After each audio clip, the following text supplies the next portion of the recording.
Y esto es, A medias, a distancia, desde tres países diferentes estamos hoy, Ana Milagros, Rafa y yo. Tenemos un invitado especial que es Rafa Uzcategui, a quien ya ven en pantalla. Rafa es director del Laboratorio de Paz, además de activista de derechos humanos, sociólogo y una persona amante del punk. Es escritor, es articulista y es alto pana. Rafa, bienvenido, ¿cómo estás?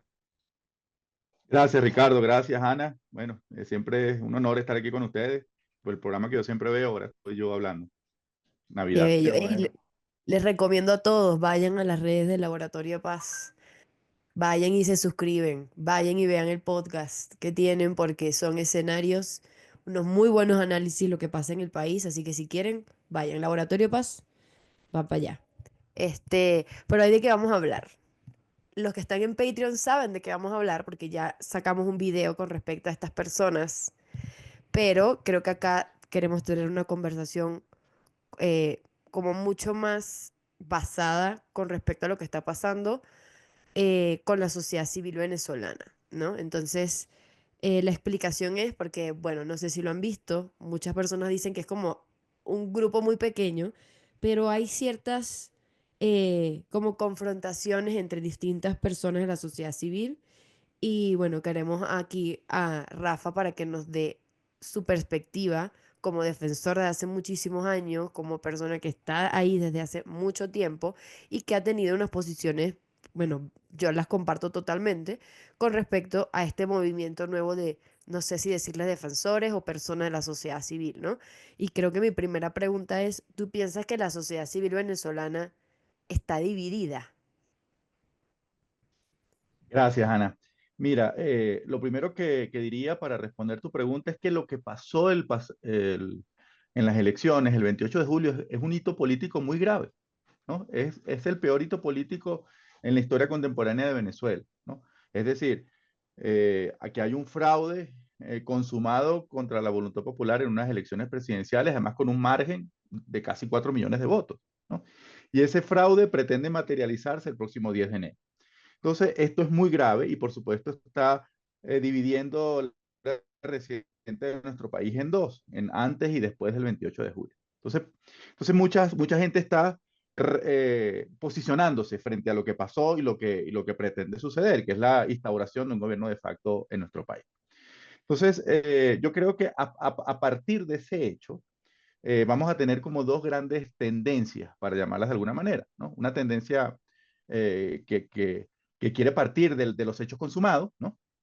Y que va a colaborar con el gobierno de Nicolás Maduro en aras de ganar algunos espacios, en aras de ganar algunas posiciones que, según esta tendencia,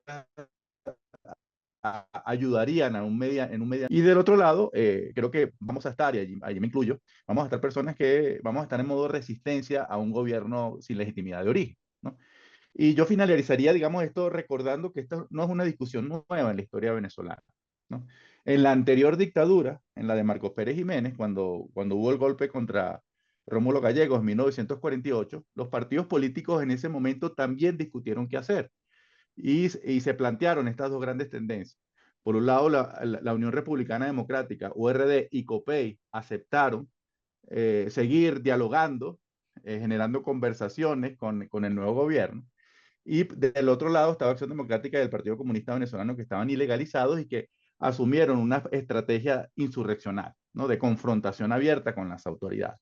Entonces, finalizo diciendo que si hubiéramos tenido redes sociales en ese momento, los intercambios entre Rafael Caldera y Rómulo Betancourt, los tweets que se hubieran lanzado hubieran sido divinos, ¿no? La discusión sobre esas dos estrategias enfrentadas.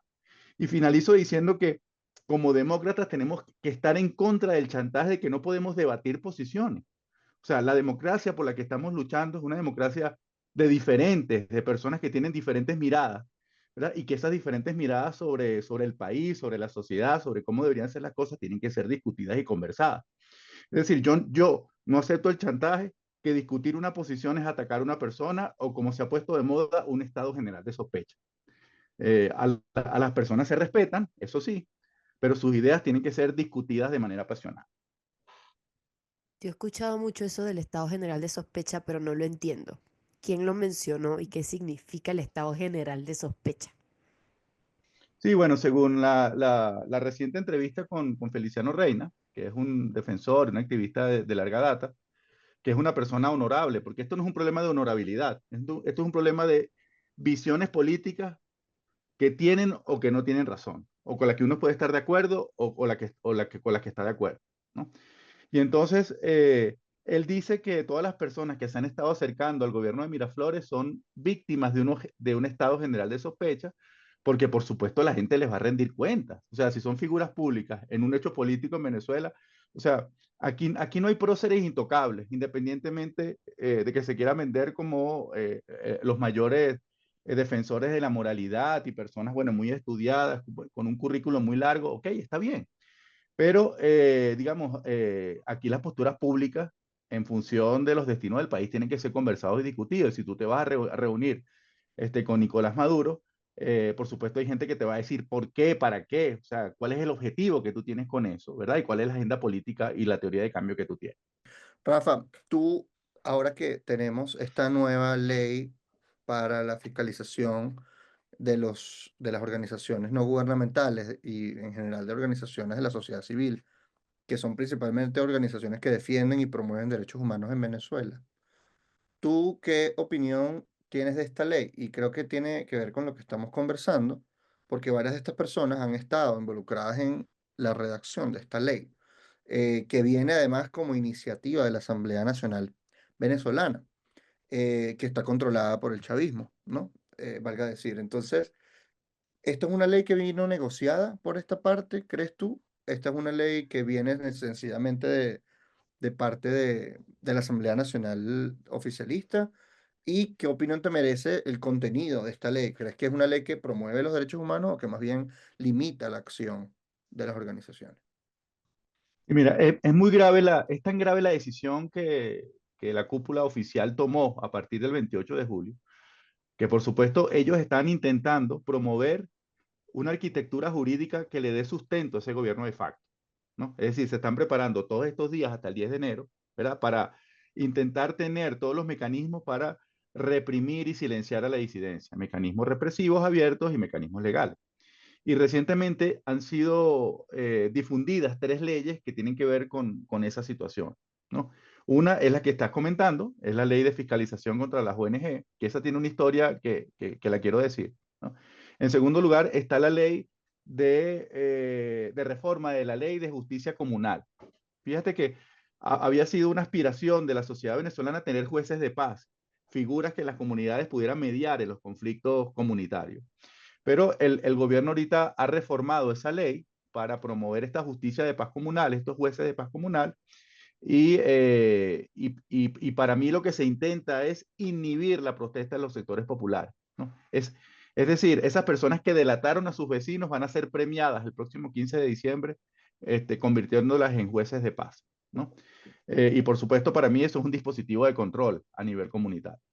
Y la tercera ley, que es la más grave de todas, ¿no? Que es una ley, bueno, draconiana, escandalosa, es la ley que además tiene un nombre, bueno, lamentablemente tiene el nombre de Ley Libertador Simón Bolívar, ¿no? Porque es una ley que va a penalizar de manera muy fuerte a las personas que, no solamente a las personas que estén de acuerdo, que promuevan y estimulen las sanciones contra Venezuela, de las de cualquier tipo, sino que también personas que desconozcan a Nicolás Maduro, ¿verdad? Personas que sean vinculadas a actos de desestabilización de la nación. Y son personas a las cuales se les va a privar de libertad de 25 a 30 años, se les va a incautar sus bienes y además se les va a inhabilitar políticamente hasta 60 años. Entonces, es la ley del gobierno de facto, es la peor normativa que tenemos en este momento. Entonces, el gobierno, pues, por supuesto, esto va a ser una ley, esta sinergia entre estas tres leyes van a limitar de manera muy importante el ejercicio de los derechos ciudadanos. Y con estas leyes, por ejemplo, van a tener la posibilidad de inhabilitar a todos los candidatos que pudieran postularse para las elecciones regionales, ¿no? Porque, bueno, una parte de esa ley es todas las personas vinculadas a ataques cibernéticos contra el país, ¿no? Van a ser inhabilitadas. Y por supuesto, hay que recordar que el gran argumento para no publicar los resultados de manera detallada fue este supuesto hackeo contra el CNE. Así que bueno, todas las personas de 20 Venezuela y las organizaciones políticas aliadas que estuvieron en la campaña de Mundo González pudieran ser señaladas por esa razón. Pero para regresar a la ley contra las ONG, esta fue una ley que se propuso desde hace tiempo, ¿no? Y fíjate que esto tiene que ver con este sector, digamos, este sector colaborador, vamos a ponerle ese nombre, porque tiene que ver que ellos tienen un diagnóstico muy benevolente de qué es el gobierno, ¿no? Y por otro lado, tienen una hipercriticidad contra la oposición, ¿no? Entonces, en ese diagnóstico tan benevolente, ¿verdad? Ellos le creen, ¿verdad? Ellos han sido colonizados por los argumentos de Jorge Rodríguez y de otros altos funcionarios. Y fíjate que algunos de estas personas las invitaron a colaborar en la redacción de esta ley contra las ONG, ¿verdad? Y les prometieron que esa ley finalmente no iba a ser aprobada, sino que ellos tenían que cumplir con un procedimiento formal, con un trapo rojo, ¿no?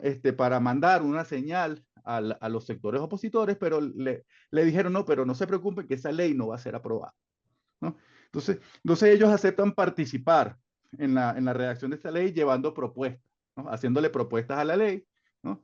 Fíjate que el doctor Feliciano Reina dijo ayer que ellos le habían quitado algunas de las cosas más difíciles que tenía esa normativa, que ellos habían hecho algunas recomendaciones, pero que ellos no eran responsables de la redacción final, ¿no? Pero por supuesto, ¿qué es lo que va a argumentar el gobierno de ahora en adelante? Esto es una ley que fue consultada hasta con defensores de derechos humanos como el señor Feliciano Reina, ¿no? Es una ley que se legitimó porque tuvo un proceso de consulta, ¿no? Y entonces, en este diagnóstico tan benevolente y tan ingenuo, desde mi punto de vista, ¿no? Digamos, no se han dado cuenta que independientemente de lo que pueda decir la ley, lo importante es la existencia misma de la norma para que sea aplicada de manera arbitraria. De manera Claro. similar a como se ha hecho con la ley contra el odio. Fíjate que la ley contra el odio tú la lees y, y sacándola de contexto puede ser una normativa con la que tú estés de acuerdo, pero fíjense la manera en cómo la ley contra el odio se ha aplicado, ¿no? Es calificado de incitación al odio cualquier crítica a las autoridades. Entonces, esto es lo que va a pasar con la ley contra las ONG, pero en el diagnóstico tan excesivamente benevolente que tienen estos promotores de la normalización, ¿no?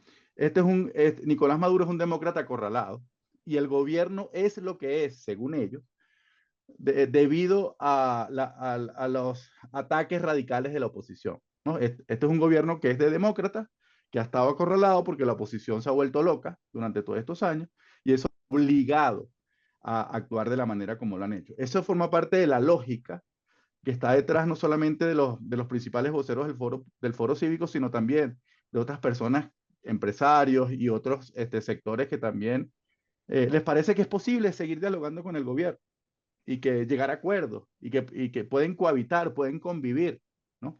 Y yo creo que eso parte de un diagnóstico demasiado ingenuo. Me encanta todo lo que dijiste. ¿Por qué? Creo que igual con respecto a tus intervenciones en Twitter y cualquier persona que lo lea vayan a seguir a Rafa, me gusta que, a ver, tu lenguaje no fue como atacándolos directamente, porque cuando tú escuchas a esas personas se victimizan diciendo que lo están atacando y están haciendo algo muy bueno por el país, ¿no? Pero a mí me llama mucho la atención, y esto es algo que les quiero decir a ustedes, que esto no, como ya lo mencionaste, en las dictaduras anteriores en Venezuela esto ya había pasado y esto es algo que se repite en dictaduras alrededor del mundo. Es un mecanismo que las dictaduras hacen de cooptar a la sociedad civil, de darle ciertos beneficios, que hasta este momento no sabemos cuáles, pero supongo que uno de ellos es que salgan por Maiquetía sin que los detengan, o no sabemos. Em, y eso hace que blanqueen la situación o que pasen la página o que de cierta manera minimicen lo que pasó en el país. Porque el fraude del 28 de julio no es solamente un acontecimiento político, es también humano. O sea, ¿por qué? Y esto es algo que les invito a todos porque no es como que nosotros lo estamos diciendo y lo estamos inventando. Ustedes se pueden meter en cualquier página, bueno, en este caso es el Twitter de esta organización y pueden ver cómo es su lenguaje y qué es lo que hacen y cuáles son sus objetivos. en ningún momento denuncian directamente que esto es una dictadura que viola derechos humanos, que tiene un caso abierto en la Corte Penal Internacional o que hay más de 2.300 presos políticos en Venezuela y que ahora hasta hay niños y adolescentes, ¿no? Y personas que bajo la custodia del Estado han perdido la vida dentro de eso, ¿no? Entonces es como, no es radical mencionar la gravedad del asunto en Venezuela.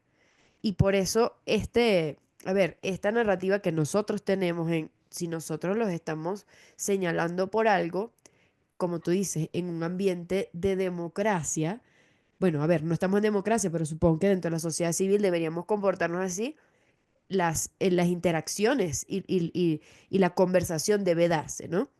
Entonces, ¿por qué piensas, Rafa, que esto es peligroso? ¿Por qué piensas que es peligroso que esta facción de la sociedad civil esté teniendo esa narrativa, que no es nueva? Porque antes del 28 también existía y veías a partidos políticos, a ciertos dirigentes mencionándolo. También tienes a grupos de empresarios que no les importa darle la mano al nuevo ministro, que no tengo que decir el nombre, ustedes lo buscan, pero ese lo trajeron de Estados Unidos. Este, a ver, es una situación bastante grave y su narrativa lo que hace es minimizarlo, ¿no?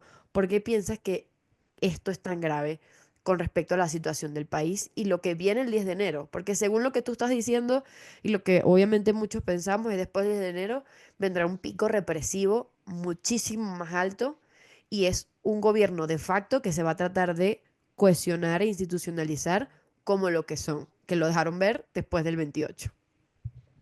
Sí, efectivamente, como tú sugieres, esto no es una situación nueva. Sin embargo, yo creo que dentro de la sociedad civil cometimos un error, fue de no hablar de esta situación, ¿no? Y claro, ahora como nos acercamos al 10 de enero y es el momento de las definiciones, es que ha emergido, digamos, esta discusión postergada, ¿no? Algunas personas hablaban de eso, bueno, de manera metafórica y con indirectas, pero nunca se quiso decir, miren, señores del foro cívico, yo estoy en desacuerdo con ustedes por esto y por esto. Y ellos, bueno, argumentarán, y sus aliados argumentarán por qué ellos promueven esa teoría de cambio, y en qué consiste, porque eso es uno de los problemas que yo siempre les he cuestionado. Ellos nunca han dicho, miren, nosotros estamos con esta teoría de cambio que consiste en esto y esto. Tú lo tienes que buscar entre líneas, ¿verdad? En los diferentes comunicados, en los diferentes posicionamientos públicos. Por ejemplo, una de las líneas que ellos, que uno pudo sacar de una reciente comunicación de ellos era que supuestamente la población venezolana se encontraba entre dos extremos radicales, ¿no? Entonces, eso yo creo que dice muchísimo del tipo de diagnóstico que ellos hacen y además que ellos quieren intentar venderse como una tercera posición que es inexistente a mi juicio y que yo creo que, digamos, ya lo comenté en un reportaje periodístico, lamentablemente, yo creo que ellos son los tontos útiles del autoritarismo en este momento. Entonces, por qué es tan peligroso? Fíjate que ellos están haciendo una gira a nivel internacional, una labor de incidencia que es legítima. Sin embargo, el problema que tiene la gira es que ellos dan una información sesgada a las personas con las que se reúnen sobre lo que sucede en Venezuela, ¿verdad? Y esto lo sabemos porque nosotros nos hemos también reunido con esas mismas personas. Y estas personas nos dijeron, pero la gente que estuvo antes conmigo no me contó todo esto que ustedes me están diciendo, ¿no? Yo tenía una idea, esa idea de que supuestamente la población venezolana se encontraba entre dos bandos, ¿no? Otra idea fuerza que ellos siempre posicionan es que en la oposición hay muchos liderazgos y todos los liderazgos tienen que ser escuchados, ¿no?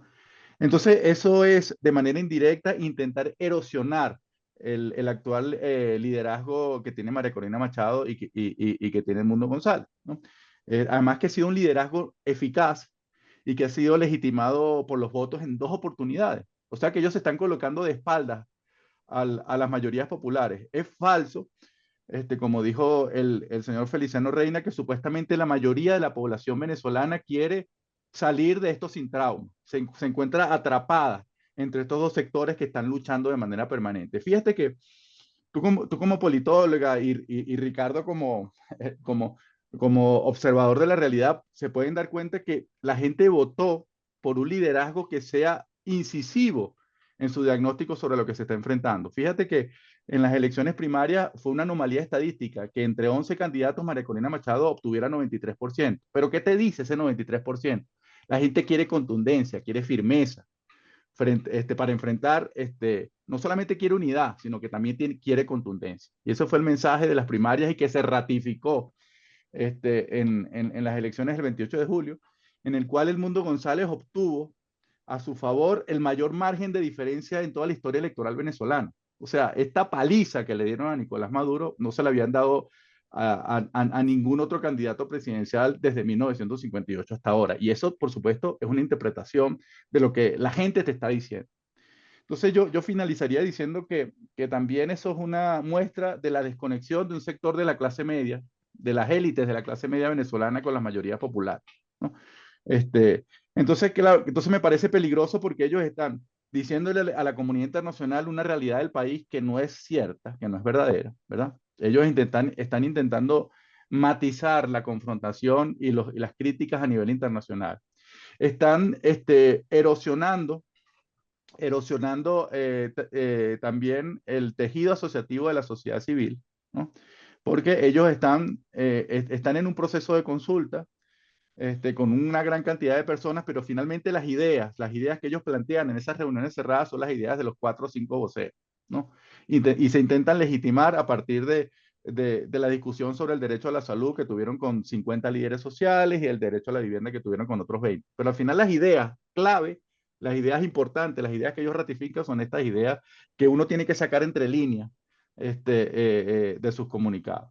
Y en tercer lugar, también están intentando dividir al liderazgo opositor en el momento en que se ha logrado una importante cohesión en torno a la figura de María Corina Machado. Y hay que decirlo, porque ha sido un liderazgo eficaz y porque además es un liderazgo que ha sido reconocido por la mayoría del pueblo venezolano.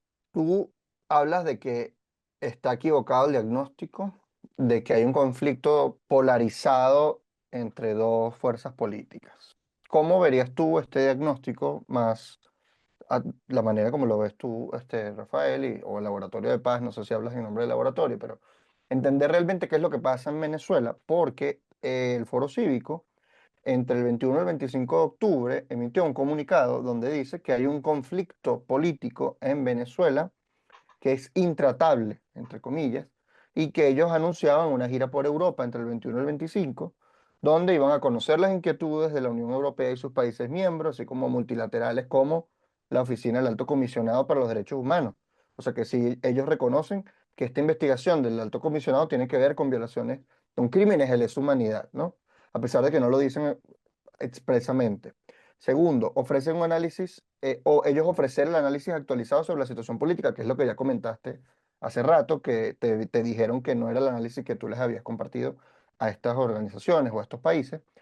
Tercero, analizar las diversas aristas de las decisiones que la Unión Europea y los entes multilaterales deben tomar respecto a Venezuela.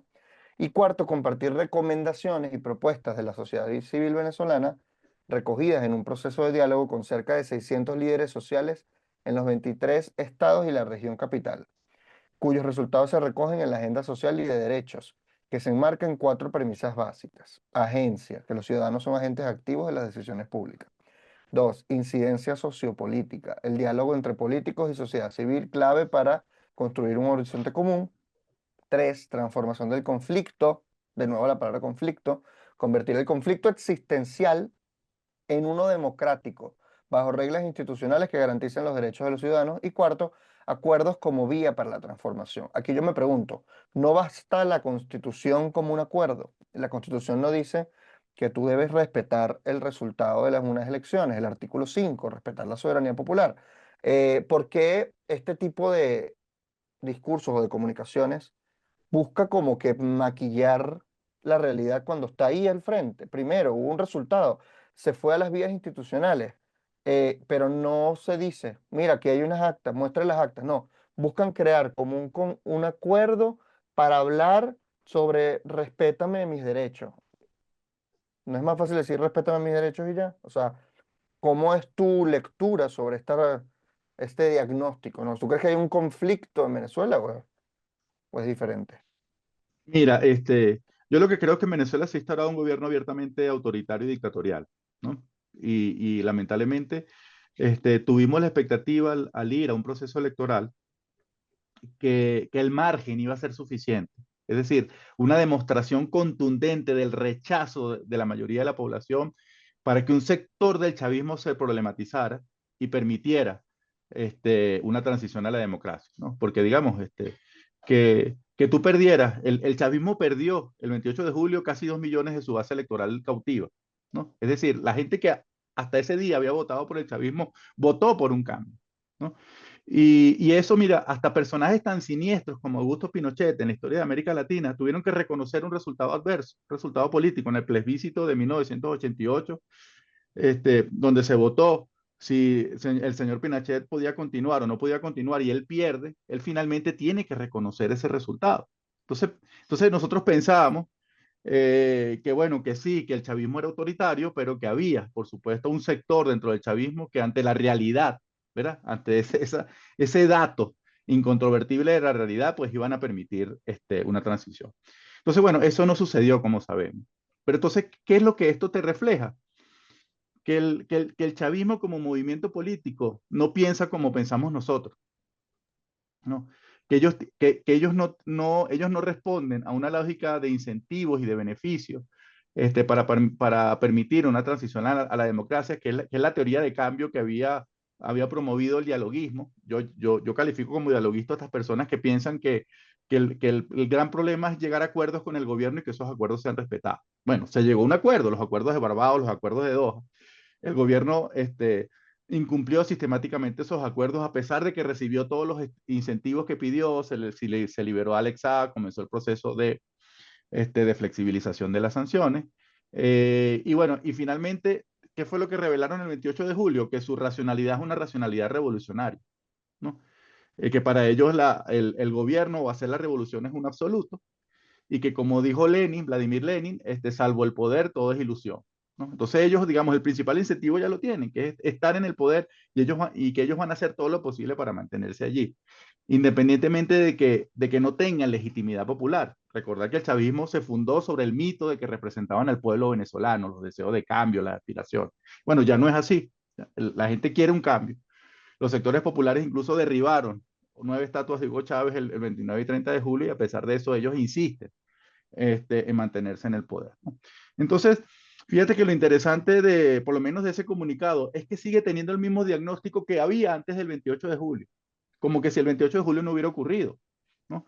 Es decir, están minimizando la expresión de la soberanía popular que ocurrió ese día, ¿verdad? Y las decisiones de las autoridades que yo ratifico que es la más grave, además de las violaciones de derechos humanos que conocemos, pero políticamente es lo peor que ellos han hecho, desconocer la voluntad de la mayoría de los venezolanos. Y ellos siguen insistiendo en que con ese gobierno que ha demostrado una y otra vez, y que lo demostró, digamos, de una manera incontrovertible el 28 de julio, que siga habiendo la posibilidad de llegar a acuerdos, ¿no? De llegar a acuerdos, no sé en base a qué incentivos y a qué estímulos. Y fíjate que la teoría de cambio que nosotros promovemos, o la que yo estoy de acuerdo, es que si bien es importante el diálogo y las conversaciones políticas que en cualquier conflicto van a haber, ¿no? En la Segunda Guerra Mundial habían diálogos entre los aliados y entre los nazis, porque bueno, porque siempre va a ser importante tener canales de comunicación política, pero tú un diálogo lo va a tener la misma importancia que tener una comunidad internacional cohesionada y crítica, tener un liderazgo que se convierta en una amenaza creíble, ¿verdad? Y en cuarto lugar, tener una población esperanzada en que el cambio va a ser posible y que el cambio va a ser factible en corto plazo. Porque ¿qué es lo que le está diciendo el Foro Cívico y los dialoguistas a los venezolanos cuando les dicen, no, Nicolás Maduro se va a juramentar el 10 de enero y frente a esa política de hechos cumplidos tenemos que acoplarnos? ¿Qué le están diciendo los venezolanos? Le están diciendo, ustedes tienen que abandonar sus convicciones de cambio. Su lucha. Ustedes tienen que abandonar sus esperanzas, ¿verdad? Tenemos que resignarnos. Tenemos que, o sea, la principal política del Foro Cívico y los dialoguistas en este momento es la promoción de la resignación. Entonces yo creo que eso es una cachetada, es una grosería contra toda la mística y contra el arrojo que ha demostrado el pueblo venezolano, inclusive con las madres que están solicitando en este momento la liberación de sus hijos.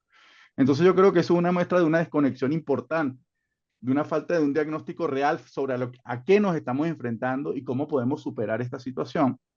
Y ese diagnóstico se está realizando independientemente de que tú estés debilitando y que estés erosionando, digamos, todos los otros mecanismos que necesitas para transitar una democracia.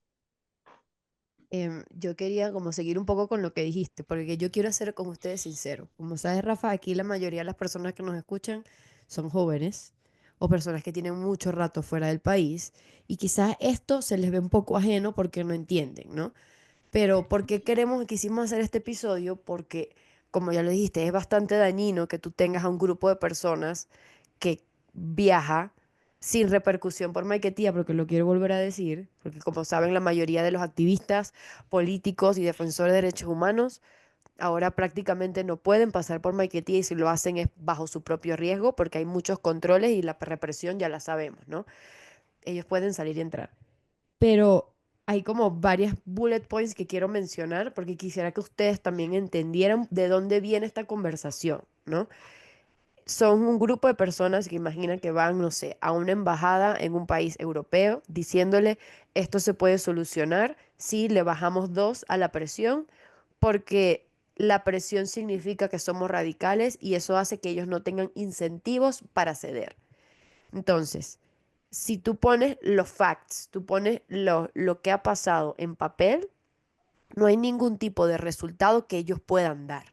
Y si alguno de ellos te está escuchando esto, creo que lo invito a cuáles son los resultados a favor de la población venezolana que han hecho en su gira y en su trabajo en general, ¿no?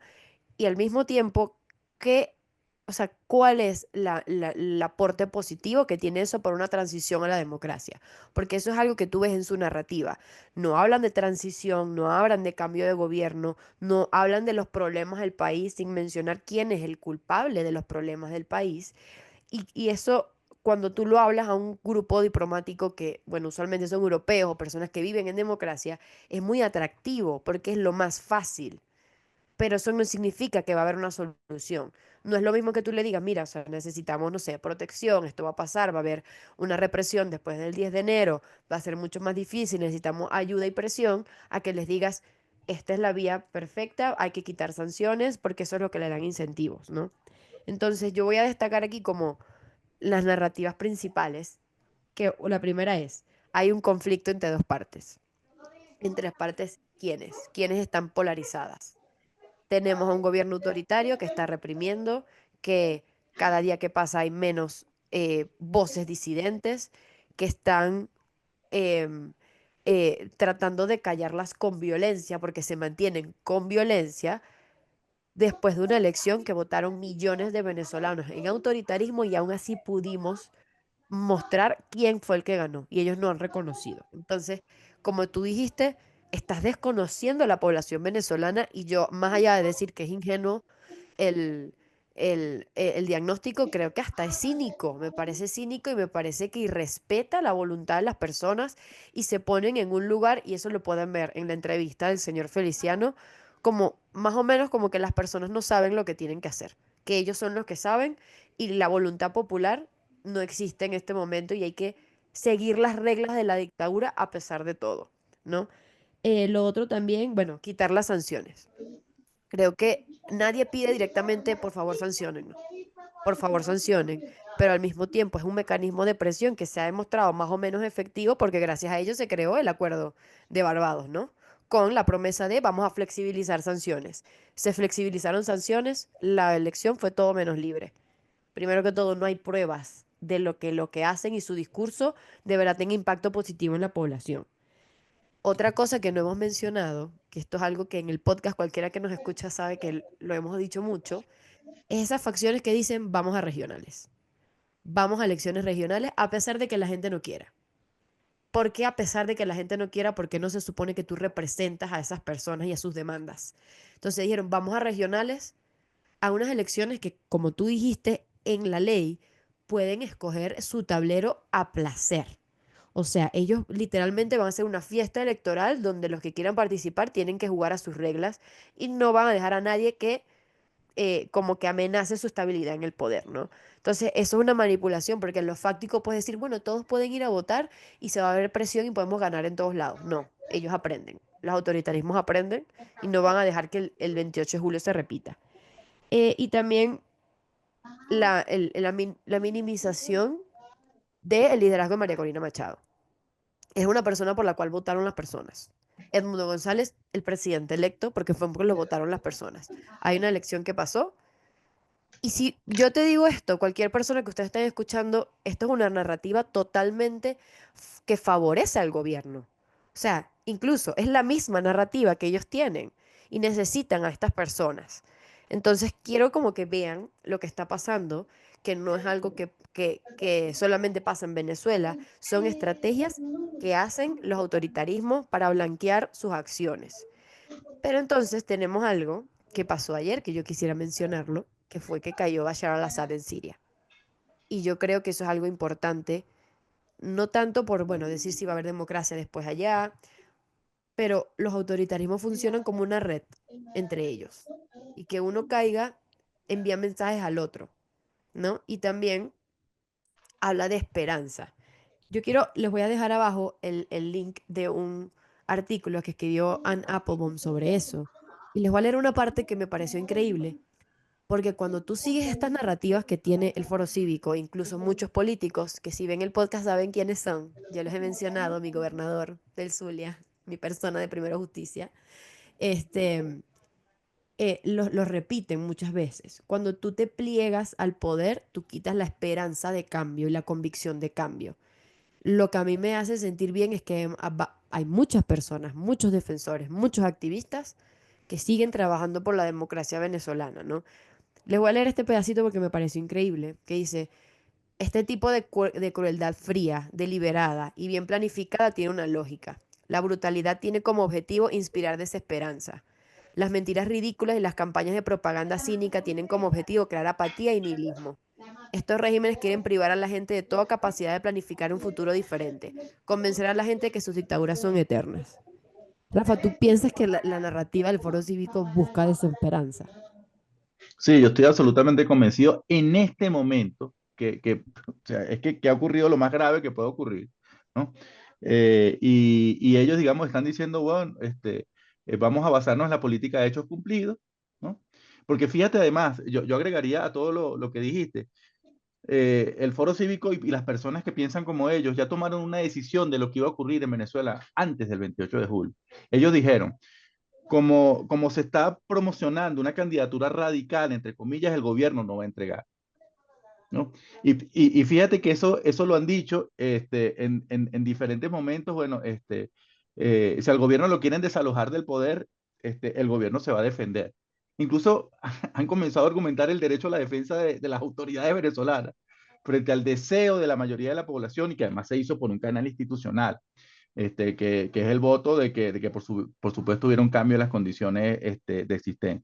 Entonces es por eso que ellos minimizan el 28 de julio, porque ellos justifican el fraude diciendo que es una consecuencia de que nosotros o que la mayoría de la población optó por una candidatura radical, por una candidatura que no era potable, ¿no? Como la otra candidatura por la que ellos estaban promoviendo de un candidato supuestamente potable, que eso, digamos, eso es falso, señores. O sea, Rafael Caldera se vendió durante muchos años como un político dialoguista con Marco Pérez Jiménez. Y en 1957, cuando él quiso ser candidato presidencial, lo pusieron preso, ¿no? Lo pusieron preso porque en ese momento la oposición se iba a unir en torno a esa candidatura y iba a significar una amenaza al mantenimiento del poder. Entonces, mira, tarde o temprano, y yo también quiero leer algo que en estos días estoy viendo una serie sobre Winston Churchill muy buena en Netflix. Recomiéndala, Y recomiéndala para que lo sí, veamos. por favor, porque es como la convicción. Había el Foro Cívico como Chamberlain, que era el anterior primer ministro de Inglaterra, que decía que con Hitler se podía negociar, que podíamos dialogar, ¿no? Y en cambio Él Sí, fue a Checoslovaquia. Él fue a Winston Churchill, Checoslovaquia claro, hizo un acuerdo con y los después nazis que invadieron los nazis Polonia. incumplieron, claro, lo incumplieron. Y Ana Milagro es Winston Churchill, que dijo, no, pana, o sea, estos tipos hay que enfrentarlos porque estos tipos tienen una naturaleza, ¿no? Y fíjate lo que dice Winston Churchill en 1940, que es como la lógica de los dialoguistas. Todos esperan que si alimentan suficiente al cocodrilo, el cocodrilo se los comerá de último. Todos esperan que pase la tormenta antes del momento de ser devorado. Pero mucho me temo que la tormenta no va a pasar. Se va a enfurecer y rugirá cada vez más fuerte, cada vez más extensamente. Entonces, cuando los dialoguistas dejen de ser útiles, bueno, también les van a impedir salir desde Maiquetía, porque es cierto lo que tú dices. Incluso hay personas de ese sector que desmeritan las medidas de protección que mucha gente ha tomado en este momento para salir del país. Ellos mismos dicen, pero yo no entiendo por qué ustedes salen por tierra, salgan por el aeropuerto. O incluso hay defensores de derechos humanos, miembros de ese sector, o gente activista de derechos humanos, que le ha recomendado a gente que ha salido que se devuelva, porque él supuestamente habló con Jorge Rodríguez, y Jorge Rodríguez otra vez le prometió a Jorge Rodríguez que eso no iba a ocurrir, ¿no? Entonces son personas que tienen la cabeza colonizada por el discurso del oficialismo, ¿no? Les creen todas las cosas que el oficialismo le plantea, y en función de mantener esos canales abiertos para seguir alimentando el cocodrilo, ellos van a tener el tono y el tono público que por supuesto no enfurezca a ese cocodrilo que van a seguir alimentando hasta que finalmente se los devore. Claro, pero es que va más allá de la ingenuidad, porque cualquiera puede pensar, coño, qué ingenuo que le creen, ¿no? Es como que te den un control remoto para que juegues PlayStation conmigo, pero tu control está desconectado. Y esta persona está, estoy jugando, me está diciendo, no, pero es que no va más allá de la ingenuidad, es complicidad, porque cuando tú ves que lo que tú acuerdas con esta persona no te lo cumplen y tú sigues diciendo, bueno, es que tienen agendas políticas o es que se nota que están radicales porque de este otro lado son muy radicales, porque son de derecha, porque es la dama de hierro. ¿Quién llama la dama de hierro? Solo la prensa internacional para que tenga clics en el mundo, pero aquí nadie la llama la dama de hierro. Ella ha hablado que de una transición negociada, pacífica. Ah, no, bueno, que no le creen. Claro, ¿cómo le vas a creer si tú eres una persona en el poder por 25 años, has hecho tanto daño que tú crees que, bueno, apenas tú salgas de poder va a correr en riesgo tu vida, como Bashar al-Assad, que después de 24 años decide huir a Rusia, pero él tuvo la opción de ir a Rusia. Y yo creo que en el poder la gente tiene esa misma posibilidad de salir todavía de una forma negociada y tratar de resolver el conflicto, si vamos a llamar conflicto, lo que ocurre en Venezuela. Lo que hay es una dictadura. Y esta dictadura pues tiene que básicamente ceder el poder ante la opción democrática que ya ganó las elecciones. Pero estamos, bueno, ante esta negativa. Ellos dicen, no, yo no entrego, ¿qué vas a hacer? ¿No? No Entonces tienen está voluntad. no tienen voluntad. Entonces, si tú no tienes voluntad de aceptar el 28 de julio, ¿cómo crees que van a aceptar lo que sea que tú propongas en un acuerdo? Porque tú eres tú. No, nadie. O sea, ni siquiera Estados Unidos ni Noruega lo pudo hacer en un acuerdo, en los acuerdos de Barbados, que si tienen poder de negociación. Va a poder un grupo de gente de las organizaciones civiles mientras hace daño, porque el problema es que hace daño. Fíjate lo que pasó con la ley. Cuidado y aprueban la ley contra el fascismo, que ya está aprobada en primera discusión. ¿Qué viene después? ¿Qué viene después del 10 de enero? Entonces, para la sociedad civil, el panorama es completamente negro y es peligrosísimo. Entonces, no es que son sencillamente ingenuos que caen ante los engaños del poder. Es que son personas que están siendo parte, aunque no lo quieran, de este atropello contra toda la ciudadanía. Efectivamente, como tú sugieres, ellos sobreestiman su capacidad de incidencia y ellos siempre le venden a la comunidad internacional que ellos son interlocutores a las cuales el gobierno recibe. Y como tú dices, o sea, ni Petro, ni el señor Gustavo Petro, presidente de Colombia, ni el señor Lula da Silva, presidente de Brasil, que son sus aliados, lograron tener algún efecto de su intermediación porque estas personas lo van a tener. Los principales mensajes que estas personas llevaron en su gira internacional fue, primero, el reconocimiento de Nicolás Maduro. El segundo, como lo dijo el señor Feliciano Reina, que hay que invertir en Venezuela y hay que levantar las sanciones, porque el crecimiento económico, y esto es un discurso también muy influido por los empresarios que están en esa línea. El crecimiento económico, según esta lógica, va a permitir que se generen burbujas democratizantes, y esas democratizantes van a permitir una transición a mediano y largo plazo. Esa es la lógica política que está detrás. Y en tercer lugar, pues, por supuesto, el levantamiento de todas las medidas de coerción contra nuestro país, incluyendo las sanciones individuales, incluyendo las sanciones individuales. Entonces, yo creo que están intentando que haya un reconocimiento internacional de la figura de Nicolás Maduro a partir del 10 de enero. Y sobre esto yo creo porque hay mucha discusión sobre si vamos a repetir lo que ocurrió como la comunidad internacional con con el gobierno interino, con el gobierno de Juan Guaidó. Y digamos, mi sugerencia es que yo creo que el gobierno tiene que reconocer a Nicolás Maduro, los gobiernos internacionales, pero como un gobierno, como un presidente de facto, que es lo que efectivamente es, ¿no? Y bueno, efectivamente va a ser la persona que va a controlar territorio, porque el chavismo deja el 10 de diciembre, del 10 de enero de ser un movimiento político basado en las expectativas que genera la población, en el apoyo de la gente. El 10 de enero el chavismo, si Nicolás Maduro logra juramentarse, se convierte en una fuerza de ocupación territorial de Venezuela por la fuerza. Y por supuesto, bueno, va a ser Nicolás Maduro y el gobierno quienes van a controlar territorio y quienes van a seguir teniendo responsabilidades en la calidad de vida de la población, en las violaciones de derechos humanos que puedan ocurrir. Bueno, en esos términos se tienen que vincular con Nicolás Maduro, ¿no? Como que, bueno, como la persona que controla esa extensión de terreno llamado Venezuela y con el que, bueno, con el cual habrá que tener pues algún tipo de interlocución. Pero yo creo que a partir del 10 de enero, lo que sí, por lo menos para quienes estamos convencidos de que el gobierno es una dictadura, que ya mostró que no va a abandonar el poder, lo que implica son todas las formas posibles de desobediencia y de resistencia. Yo como venezolano que está en el exilio no le puedo pedir a nadie que está dentro del país que se exponga, pero yo creo que sería una cobardía de mi parte decirle que abandone sus expectativas de cambio, ¿verdad? Que se resigne a la política de los hechos cumplidos, ¿verdad? Y que como Nicolás Maduro se va a juramentar el 10 de diciembre, pues usted tiene que adaptarse, tiene que acoplarse, tiene que abandonar sus expectativas de cambio, todo lo que usted, el dolor de su familia que se tuvo que ir del país para buscar otros horizontes, de las personas que han sido privadas de libertad, eso se tiene que abandonar. Entonces, luego del 10 de enero nosotros vamos a seguir reivindicando el espíritu del 28 de julio, el resultado del 28 de julio, independientemente de que haya sectores que quieran pasar la página sobre ese episodio. Yo quisiera, a ver si puedes cerrar con esto. ¿Tú piensas que este grupo está ahora debilitado o que va o que tiene fuerza después del escarnio público en el que últimamente ha estado, ¿no? Y mencionabas que después del 10, obviamente Nicolás Maduro va a necesitar espacios que lo legitimen, ¿no? Y que lo más probable es que los llamen a tener mesas de negociación sin ningún sentido porque no negocian y llamar a, a elecciones regionales.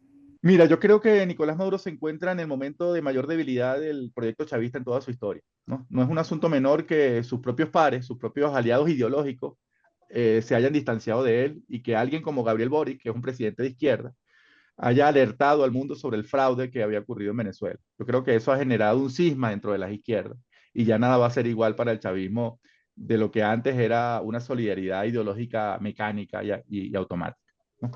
Entonces, pero a partir del 10 de enero, Nicolás Maduro va a necesitar gestos que lo legitimen, gestos legitimantes, va a necesitar fotografías, reuniones. Lamentablemente es posible que a partir de esa fecha, postergue las liberaciones de presos políticos hasta esa fecha, ¿verdad?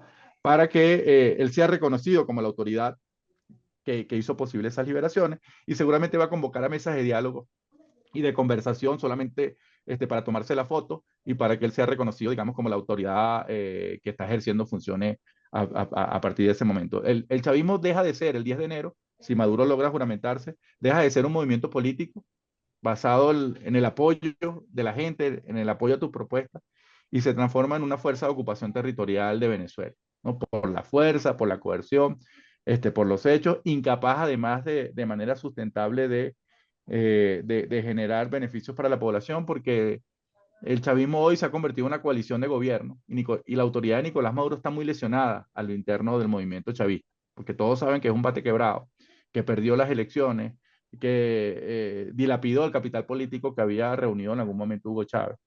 Y ahora es por eso que esta tendencia representada por Diosdado Cabello tiene más influencia. Entonces todos necesitan acumular, acumular capital político y capital económico para, sobre todo, empoderarse frente a las otras tendencias del chavismo.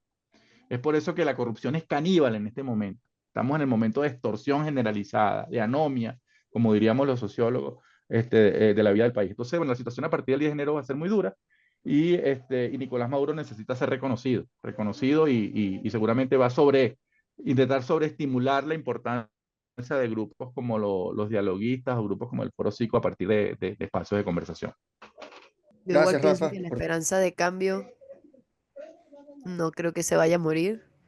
Y desde estos espacios nunca vamos a normalizar una dictadura y siempre vamos a tener la convicción de que el cambio es posible y de que las dictaduras no son eternas y que Venezuela no son los últimos 25 años y mucho menos el horror que vivimos después del 28 de julio. Y es importante que se mantenga el resultado, es decir, se mantenga la defensa del resultado del 28 de julio.